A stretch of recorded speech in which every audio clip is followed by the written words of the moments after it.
For most of human history, if you wanted to go somewhere, you walked. That's it. That was the only option. Walking to find food, walking to escape danger, walking for days just to reach the next river. Your entire world was only as big as your own 2 legs could carry you. Then, at some point, ancient humans looked at a wild animal running across the grass, and someone had an idea that would completely rewrite the rest of human history. What if you could ride that thing? It sounds simple now, almost obvious, but this one idea changed how fast humans could move, how far they could travel, how wars were fought, how empires were built, and even how far a single piece of news could spread in a day.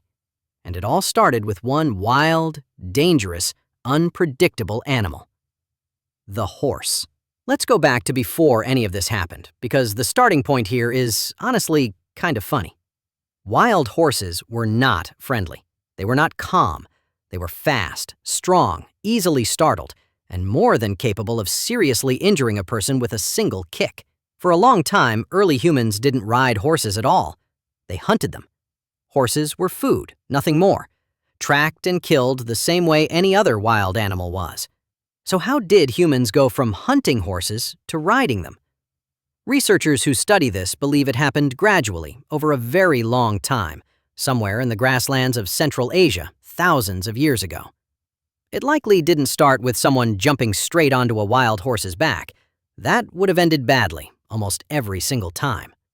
Instead, early humans probably started by managing herds of horses the way they managed other animals, keeping them nearby, protecting them from predators, and slowly, generation after generation, breeding the calmer, easier animals with each other.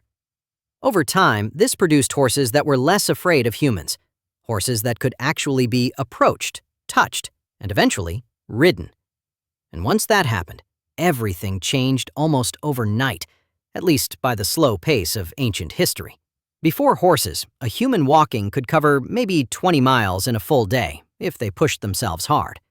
A person on a horse could cover that same distance in a couple of hours without getting nearly as tired. Suddenly, entire regions that used to take weeks to cross could be crossed in days. Trade that used to be slow and local could stretch out across huge distances. A piece of news, a warning about danger, an invitation to trade, all of it could now travel faster than any human had ever experienced before. But speed wasn't even the biggest change. The biggest change was power. Groups of people who had horses had an enormous advantage over groups who didn't. A person on horseback could outrun almost anyone on foot.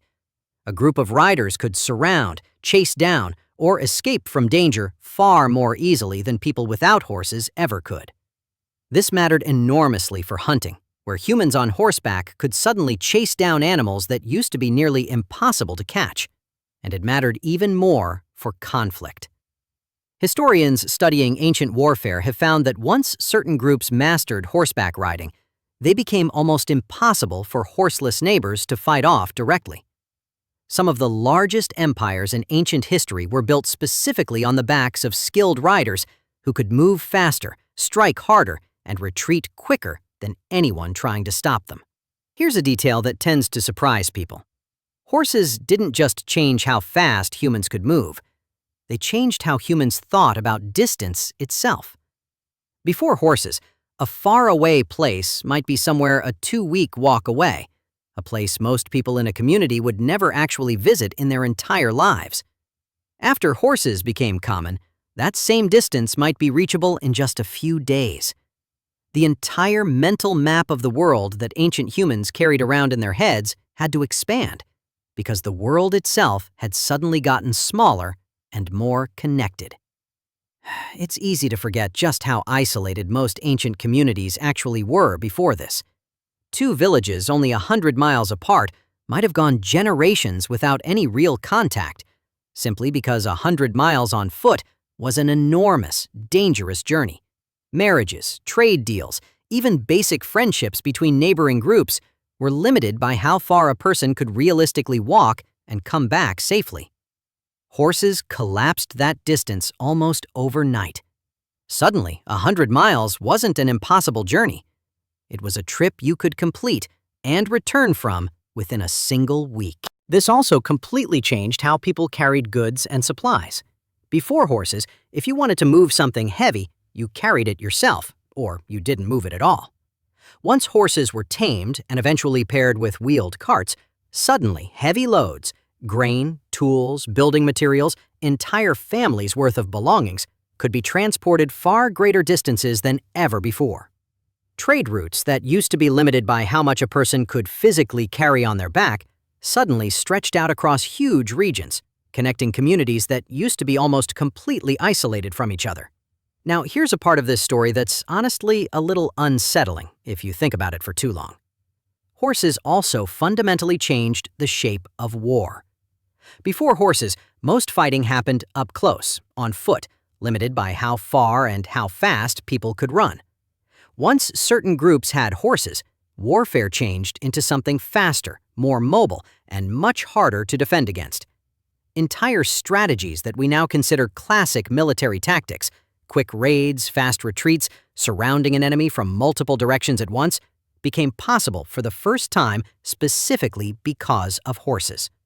Some historians argue that the invention of horseback riding may have shifted the balance of power more dramatically and more quickly than almost any other single invention in ancient history, right up until the invention of gunpowder centuries later. And here's a detail that connects all of this directly back to the animal itself. Once humans and horses had been working closely together for generation after generation, something interesting started happening between the two species. Studies on modern horses and their riders have found that horses can actually recognize individual human faces and can pick up on human emotional states just by watching body language and tone of voice. This kind of close, trust-based relationship between two completely different species is honestly pretty rare in the animal kingdom. Dogs have it, horses have it too, and it likely developed specifically because humans and horses spent thousands of years relying on each other, in situations where trust between rider and animal could genuinely mean the difference between life and death. So the next time you see a horse standing quietly in a field, doing nothing more dramatic than chewing grass, it's worth remembering what that same animal, or animals just like it, actually did for the entire human species. It didn't just carry people from one place to another. It rewrote how fast information could travel, how far empires could stretch, how wars were fought and won, and how small and connected the entire world eventually became. One wild, easily spooked animal, tamed patiently over thousands of years, ended up quietly reshaping almost every part of human history that came after it. Not with claws, not with teeth, just with speed, strength, and a surprising, unexpected willingness to let a human climb onto its back.